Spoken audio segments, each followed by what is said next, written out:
This is Carl at National RV Detroit. I'm going to walk you through this 2022 XLR Boost toy hauler fifth wheel with triple axles.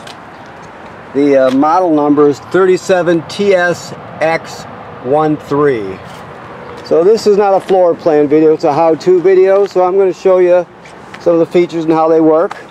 We're still cleaning it here and working on it, but I'm going to work around everybody. So here we go.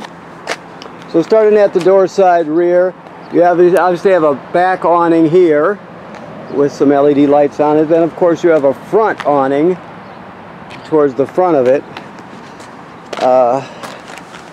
This crank here, or this hole here, is for the crank to crank down your spare tire. There'll be a crank up in the front basement area. I'll show it to you when we get there. Of course, this is for your landing gear, your rear stabilizers. They're powered, extend and retract. Okay. You have a power TV signal out and a mounting bracket here for so you can hang a TV out here if you choose to. This door, which is locked here, but this door goes into the garage, of course. You got outside speakers.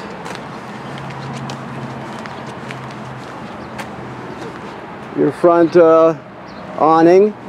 In your pass-through here you have a table for the inside.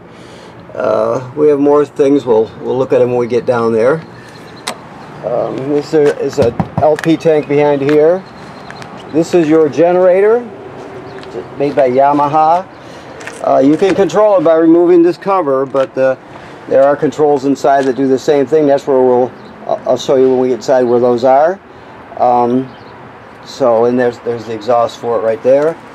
Battery, okay.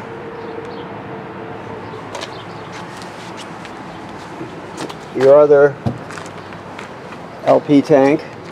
Now, this right here is the kill switch for your battery. Here, let me turn this on here. That's the kill switch for your battery.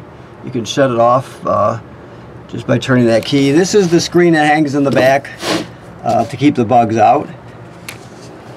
These are the cranks I told you about. You have two different ones, okay, and that's reduce you down from 30 to 20 amps. It's a 50 amp system, so we give you another reducer to reduce from 50 to 30. I'll show you that when we get up there. Okay, this is your water heater. Just so you know, it's a on-demand water heater, so it's going to give you endless flow of hot water. I'll show you how that works when we get inside. You have a black tank flush here for your front black tank. You also have dump valves here, black and gray, okay. And then there's another valve in the back, and there'll be another black tank flush back here somewhere, right here, for your rear black tank. You have two toilets in here. You have your city water hook up here, most common way to get water to the trailer. Then you have your fresh water connection here. You'll use that to pre-fill the tank. If you're camping someplace without city water, you can pre-fill the onboard water tank and use the onboard pump to pump the water. I'll show you how where the switch is when we get inside. Of course, that's just an outside shower. This is your 50 amp cord with a reducer, 50 to 30 reducer. Your fuel pump and your fuel fill, gasoline fill. This runs your pump for your bikes or four-wheelers, whatever you have, right? Now there's a switch inside on the control panel that you have to turn on also. So you have to turn that one on first, then you can operate it right here. That's the pump itself, okay? Your ladder's extended right now, but it pushes up snug against the trailer. All right, you have your back door here, your garage door. We'll go over that when you show up. We'll show it to you in person. You also have housing for a backup camera up there. If you wanted to add a Furrion backup camera kit, you can. It's pre-wired for that. Okay. Just make sure you get the right kit for that Furrion housing. And also you have that's a quick connect for the LP system, so you can connect a grill or a griddle there. Just make sure if you're going to buy one, get one that is the right pressure for an RV, okay? Okay, so it's really, let me get lights on here. It's really, AC is really cranking that right now, but I don't have right now you can see the flood, the vent here is open to flood it, so that's why it's so loud. Normally that'll be shut and it'll sound normal, but I'm just going to shut it off for a second here. This is your thermostat. Always hold it till it shuts off and hold it till it turns on. When you're running the air conditioner, run the fan speed at auto. The furnace will just run, period, but you can always run the fan on auto for the air conditioner. That's the best way to do it. There's also an air conditioner up front too we'll talk about. Alright, so this is your control panel. Of course you can check all your levels right here, right? I told you have to turn the fuel pump on from here. That's the fuel pump switch. Your water pump is right here. That pumps water out of the fresh water tank if you don't have city water. Also, it will use that to winterize the trailer. Your lights here for your ramp and awning and everything. This is for your heating pads. It does have heating pads on all the holding tanks, gray, black, and fresh water. So you turn those on right there. It extends your camping season. You have two awnings, front and rear. I showed you both those out there. Never leave them out unattended. If you're not going to be at the campsite, roll them in. And of course your two slide room switches, and there's going to be another one for the little wardrobe slide up front, okay? This is your carbon monoxide LP gas detector. It should always be green. If it's not green like that, if it's not glowing, then you want to get it serviced, okay? This is your that's carbon monoxide LP gas. This is your power converter. So you got 110 AC fuses right here, and they're all labeled, as long as you're plugged in. And then you have 12 volt DC fuses here, and they're all labeled. So that converts the AC to DC power. This is also a battery tender, so it senses how much energy your battery up front needs, and it'll always keep it charged as long as you're plugged in. You do have solar panel here on this trailer, so that's always going to be charging the battery if there's room in the battery. When you're pulling down the road, your tow vehicle will charge it also. So if we look at right now at the solar panel, I think it's full. I just looked at it a minute. Yeah. So we're not going to get any good readings from it right this minute.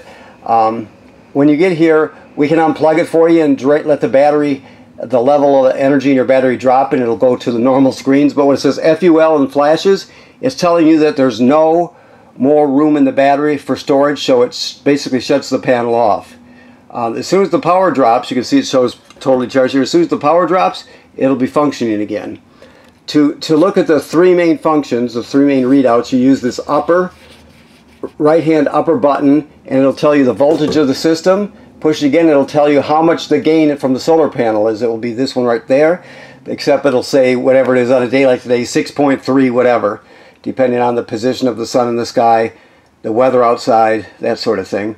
And then you push it again, it'll give you amp hours basically. So right now it's telling us that it's full, but as soon as the energy level drops in the battery, it will it'll give you the actual readings.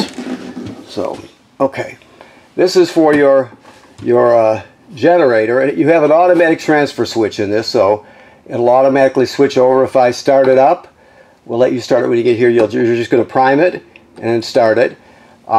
I checked the fluids in there, so the fluids are okay. Follow all the directions in the manuals when it comes to all the components to this trailer, but your generator, you're going to want to keep after oil changes and things like that. So it'll say here, it's actually written right in here, do not start with load. So if your air conditioner is going, for example, you don't want to start the generator with your air conditioner running, for example. That would be a major load. So you make sure you shut all the major loads off before you start it up, okay? That's important. When you switch back from generator, let's say, to shore power, there'll be a short lag time till a transfer switch switches back over, but it just takes a few seconds, whatever. It'll switch back over. All right. Your bedroom is right here. There's some storage underneath. You have another air conditioner up here. That's why it's a 50 amp system. You got TV hookups here plus a bracket. Of course, your wardrobe. So you've got like I said, you've got extra AC up here, which makes a big difference. Believe me, it'll be so cold up there if you want it to, you won't be able to. You have to wear your coat. So when it comes to your vent, it's a 4-speed vent. So keep that in mind. It really can crank. It also can really, you put it on one and you can barely hear it. You won't even know it's working. If you ever get an issue with condensation, let's say the temperatures, it's just the right temperature outside where you're getting condensation from your breath, and you got a lot of people over, it's at night, and you start to get a little condensation issue. If you ever run into that situation, you just turn this on 1 or 2 and it'll pull all that right out. You'll never have to worry about it. Okay, GFCI. All the plugs in the trailer are wired to a GFCI, even the ones on the outside, so keep that in mind. Your shower, of course, works like any other shower. Your toilet works like every other RV toilet. There's a flush pedal. You're going to put, when you get to the campground, you hook up power and water. Then you're going to come in here to each toilet, right? Because you have 2 toilets over 2 black tanks. The toilet always sits over a black tank. And you'll put a dose of chemical right in the bowl, and then you'll stand on it long enough to put about a gallon of water into the tank below. You can use more, but don't use less water. You want at least a gallon of water plus a dose of chemical in each toilet black tank before you start using it. You can't use it dry. If you do, the smell will be terrible and it can get clogged up, so make sure you do that. This is the controller for your on-demand water heater. Now it needs a water source. You have to be hooked up to city water or have your water pump on for it to work. It's got a sensor. So I can just, because there's water in the tank, I can just turn it on here. And let's see, I'll come over here and turn it on. You got power, you're using Fahrenheit. You can choose Celsius if you want, up and down. But right now it's creating hot water. If I turn on the hot water,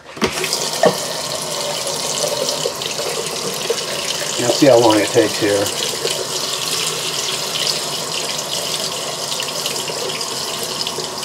So I'm starting to feel it now. It's warming up. Getting warmer, warmer, warmer. So it's pretty quick. And once you get that's just the only reason it takes that long, because you're pushing the cold water out of the line. So once you get past that point, it'll just give you endless hot water. Okay, I'm going to shut that back off because we're not using it. Okay, there are apps for these things. Keep in mind, like this, there's a GoPower app.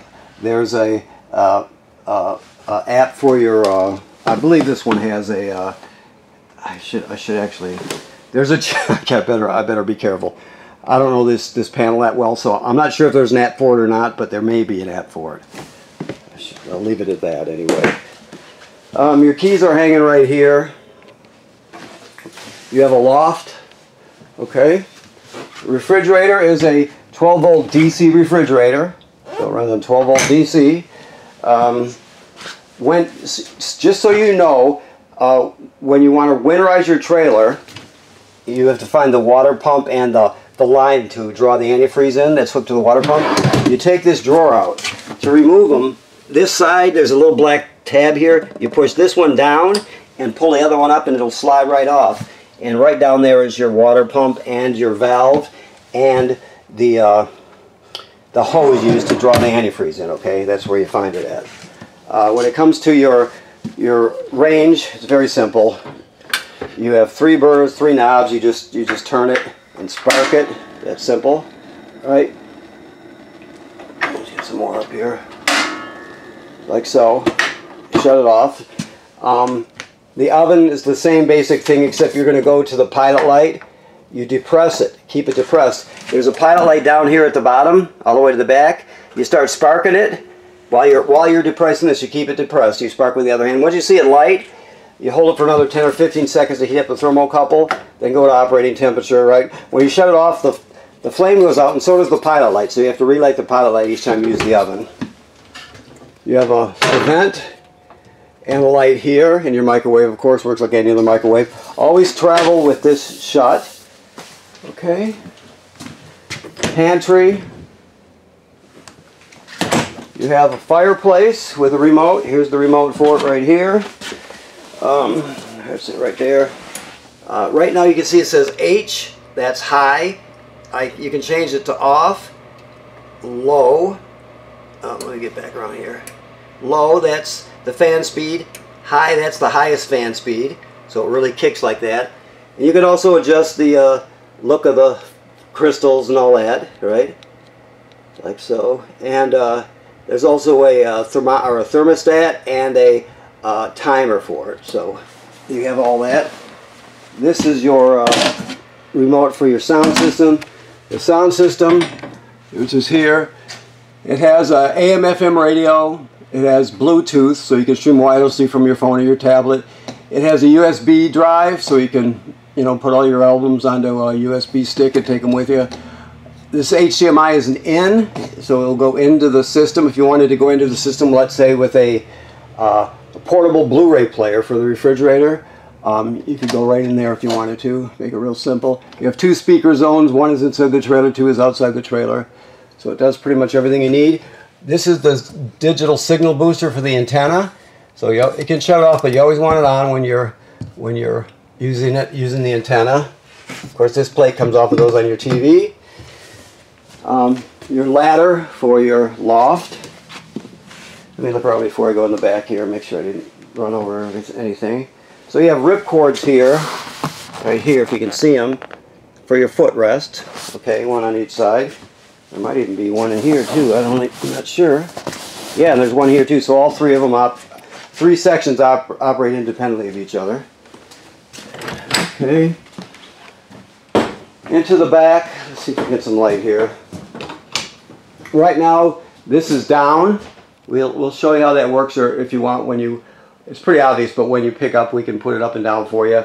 You also can fold these seats out of the way, so you can park your bikes or 4-wheelers, whatever you have in here. You also can fold them down into 2 beds, right? And you can put this up 1 notch to those little, what we call them, cleats there, to get it up out of the way also. TV hookup here. Another GFCI. Remember, everything's wired through a GFCI. You're pre-plumbed for a washer dryer, stackable or combo. Then you have your half bath back here,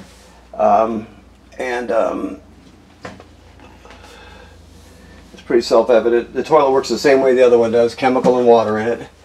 Okay. Okay. Let me unlock this door so that you can get in here. Okay. And of course, with your after you drop your ramp, you have a gate that goes out and wraps around your ramp. Well, and also you have I showed you up front in the pass-through basement storage. You have a screen that hangs here too to keep the bugs out. So, okay. All right, I think that covers it. Let me look around a bit here. I think I've got it though. Yes, yes. Okay, so I want to thank you for purchasing your trailer here at National RV Detroit. Please remember to inspect your roof regularly. The manufacturer says every 60 days.